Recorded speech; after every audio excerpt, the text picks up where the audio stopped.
Well, hello, dear listener, and welcome back to the Diaries of June. Another episode, another glimpse into the glamorous, roaring 20s life of my Nana June, told in her own words, and I'm glad you're here to hear them. Before we dive in, I have something special to share. Remember Jack, the devilishly handsome pilot that Nana June was crushing on in her last entry? Well, in one wing of the estate, there are these old photographs hanging in the hallway. Dozens, maybe even hundreds, all in beautiful antique frames. And can you guess who I found while I was wandering around? That's right, a certain gorgeous pilot. I could tell it was him from the name tag on his uniform, Jay Hayes. And let me tell you, he is looking so smooth in that flight suit. Talk about dimples for days. Nana June had great taste. They must have been friends, or more than, for him to be framed on her wall, right? I can't wait to get to that part of the diary. Let's see, what treasured tale from long ago do I have for you this time? Here we go. Remember in the last episode how I talked about themes? For this entry, our theme is burnout. Something I thought I'd share with you because who hasn't been there? Even Nana June has been there. For her, it was 1910 in London. She was 20 years old, working as a typist for a law firm. You might remember me telling you that I work at a law firm too, and I can totally relate to Nana June here. You know that feeling when you're not passionate about what you're doing with your life? Maybe you're in between where you are and where you want to be. Or maybe you don't know where you want to be at all. It can get to you. But not Nana June. Never Nana June. Nana June, amazing as she always is, found a way to pick herself up by the bootstraps. And I'm totally stealing her life hack. And you, dear listener, are more than welcome to steal it too. Do you think Nana June ever expected, 100 years later, that her diary would drop this many truth bombs on her great-granddaughter? Or maybe we'll find an entry where she predicts this exact podcasting scenario. Well, maybe not this exact scenario. Back in her day, I suppose it would have been a radio play like Orson Welles. Let's go back to Nana June's day now. April 14, 1910, London. Dear Diary, you might notice this entry is rather different from the others, typed instead of handwritten. I intend to paste the final product into the pages later. I'm currently typing this on a machine loaned to me by my manager at the firm. To practice, she told me, lest your typing speed suffer in the off hours, any more than it has already. I think she underestimates the effects of these many months and 30 weekly hours spent transcribing legal documentation. I can hear the clang of the carriage return in my sleep. And when I close my eyes, I see that dreaded row of home keys ever looming. Any more time in front of a typewriter, I'm likely to start typing in my sleep. Yet here I am, typing this now. I find that I'm able to get my thoughts out faster through the keys, as opposed to longhand. I suppose my newfound abilities are one benefit of this temporary turned interminable position at the law firm. I recall writing, back in January, that I would only take this job as a temporary stepping stone. I have no interest in a career filing correspondence for London's legal elite. Perhaps that's why my typing speed seems to be suffering. My sense of fulfillment certainly is. The other typists at the firm are kind enough, and I've been fortunate to make friends. But I seem to be the outsider when it comes to aspirations. My coworkers spend most of their time between letters applying lipstick, hoping to catch the eye of a young, eligible bachelor with a lawyer's salary. "Don't you want to meet a nice fellow?" one of the girls asked me over lunch one day. "That's the only reason I took this position. Frankly, I think that's the only reason any young woman should be employed." Ugh. I didn't want to offend her, so I pretended to agree. Father would approve of me keeping that kind of company, but I maintain my motivation to seek another avenue. Let my colleagues catfight for the affections of our superiors. I intend to make my own way, without a man's money.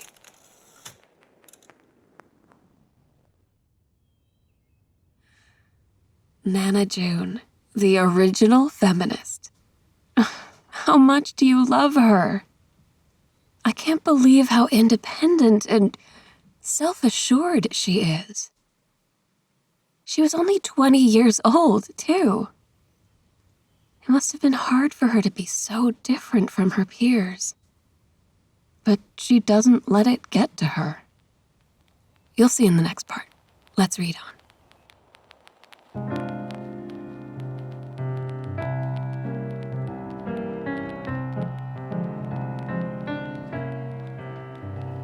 Today, blessedly free of a shift at the firm, I found myself taking a walk with no particular destination.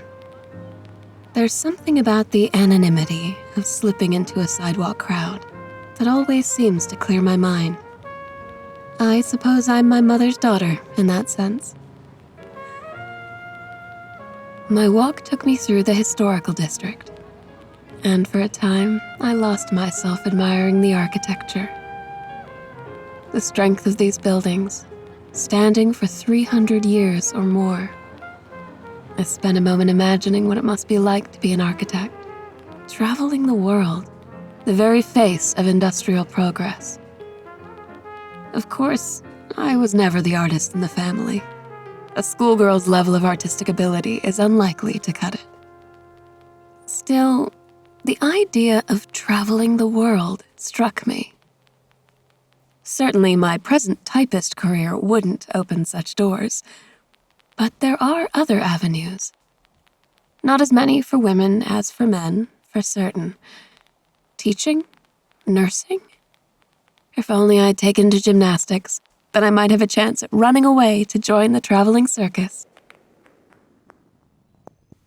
Vigilante detective, battlefield nurse, circus performer. Nana June, triple threat. I love her sense of humor. It's amazing, isn't it? How far we've come since 1910. Can you imagine being a young woman and having so few approved paths for your life? We have so many more avenues today. It makes me feel so grateful. And like my idea of opening a grilled cheese shop isn't so silly after all. One thing Nana June seemed to want more than anything else is a choice in it all. And today, women have that choice. Doesn't that give you such hope? Let's read on. I purchased a cup of tea from a street vendor and walked for a time along the Thames. Spring is nearly upon us, and London's leisure boats have unfurled their sails. I even saw a few brave boys dive into what must still be freezing water, though they came up laughing and splashing, seeming not to care. Their youthful antics reminded me of my sister and I when we were that age. Of course, we were always instructed to wade gracefully into the banks and never to splash. I always preferred swimming at Orchid Island for that very reason.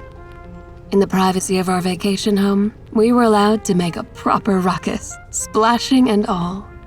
As if my thoughts summoned them, a pair of girls ran out to join the boys at the harbor. One, the older, I think, held a stuffed toy, while the younger stomped behind her, shouting with an outstretched hand. I felt a touch of a smile on my lips at the sight. How many times had I chased after Claire, begging her to give me my rabbit back? Perhaps I should use my hard-earned typing abilities to establish a more regular correspondence with my sister. Claire can tell me firsthand what her married days are like, though I'm sure she finds daily life with Harry to be sensible and proper. Although she blessed my decision to return to London to find my own path, it was a begrudging blessing, and I would presume she still harbors some worries about my eschewing of tradition. She might very well try to convince me to come back to Orchid Island so she can arrange a meeting with one of Harry's eligible bachelor friends. I might not enjoy my present work, but I enjoy being on my own here in London, answering to no one's idea of propriety other than my own. Though I'd be foolish if I didn't admit to myself that I'm treading water at the moment. Beyond securing the basic necessities of life, I've spent these past few years in London doing little more than patting myself on the back for having come here. Oh, Nana June gets down with the self-awareness. I love her honesty, don't you?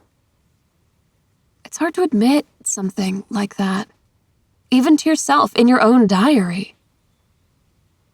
I know it took me until just this year to admit to myself that I have no idea what I'm doing in San Francisco. But when you find yourself realizing that something in your life needs to change, what do you do? How do you figure out what comes next? Here's where Nana June comes in with some words of wisdom. Let's hear them.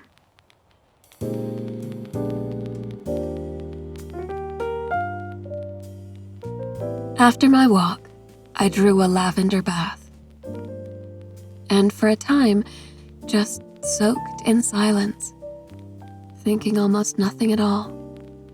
I'd neglected to bring a book with me, but that was probably for the best. Sharing a bathroom with 7 other women in my dormitory doesn't leave much time to linger.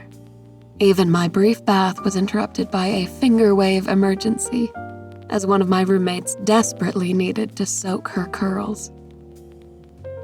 Which brings me to the present moment, typing this entry in my room, hoping not to disturb my neighbors with the maddening clatter of keys. I thought that organizing my thoughts here might help me to uncover a solution for the problem of what next. But just as my earlier walk, I'm afraid I'm still feeling rather aimless. Sometimes I wish I could ask Mother for her advice. Other times I'm certain any advice she might have provided would land me in more dire straits than those in which I started. No, this is what I wanted. To be on my own, accountable for myself and my own decisions. And here you are now, June. So, what next? I should hope not another month of mind-numbing and finger-numbing typing. But to hope is to wish, nothing but a fancy. In order to exact change in my life, I have to take action. I can't simply sit and wait for something to happen. In hindsight, I was so intent on getting to London, I didn't give enough thought to what I'd do when I got here. And so it's no wonder I found myself at a dull job, working in a position that is looked upon as little more than a preamble to marriage. Well, not anymore. I intend to find what it is that makes me feel alive. It wasn't dressage, much to Mrs. Talbot's chagrin, nor marriage, much to Father's. And it's not typing, either. But I won't despair and wish for a path to be made clear. I'll try something new. And if it's not a fit, I'll try something else. There are 1,001 jobs out there, and I'll try them all if that's what it takes. Because that's the beauty of this independence. I have the time and space to try. As long as I'm trying, I'm making progress. And with that, dear diary, I'll end this entry, or I really will end up typing in my sleep.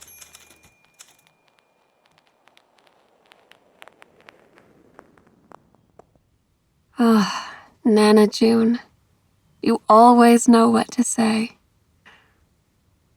As long as I'm trying, I'm making progress. I resonate with that sentiment so much. I hope it resonates with you too, listener. Oh, I just noticed something. There's some writing on the back of this page. Let's see what it says. I quit the typist job and had to return the typewriter. I hoped to keep it, and even offered to barter an unworn lipstick in exchange, but my manager was unamused by the offer. I suppose it's back to longhand again.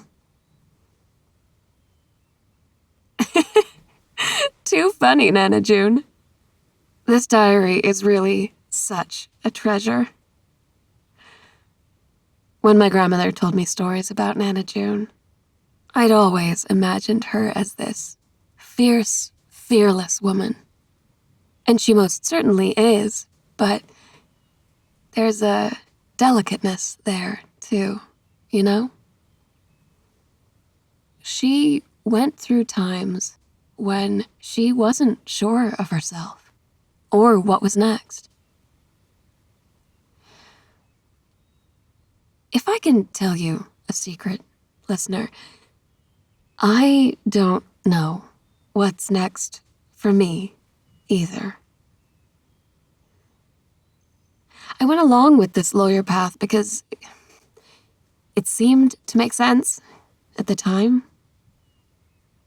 But the longer I'm away from San Francisco, the more I realize that place, that job, it's just not me. But like Nana June said, as long as I'm trying, I'm making progress. And the first step to figuring out is to know what you don't want, right? Well, I tried being a lawyer, and now I don't know if I want to be that anymore. Wow. That feels really good to admit. Thank you for letting me share that with you. Seems like I have a lot of soul-searching walks to take around the island now. Maybe next episode I can share with you where I land on what I want out of life. Speaking of the next episode, I think you're really going to enjoy it. The entry I've chosen for it is from 1926, and Nana June takes a trip with her two best friends. And can you guess who one of those friends might be? That's right, the dashing pilot himself, Mr. Jack Hayes. I love that we get to see more of him, and I think you'll love Nana June's other best friend, too. But more about Amelia next episode. For now, my June crew, thanks for spending this time with my Nana June today. I hope you enjoyed it as much as I did.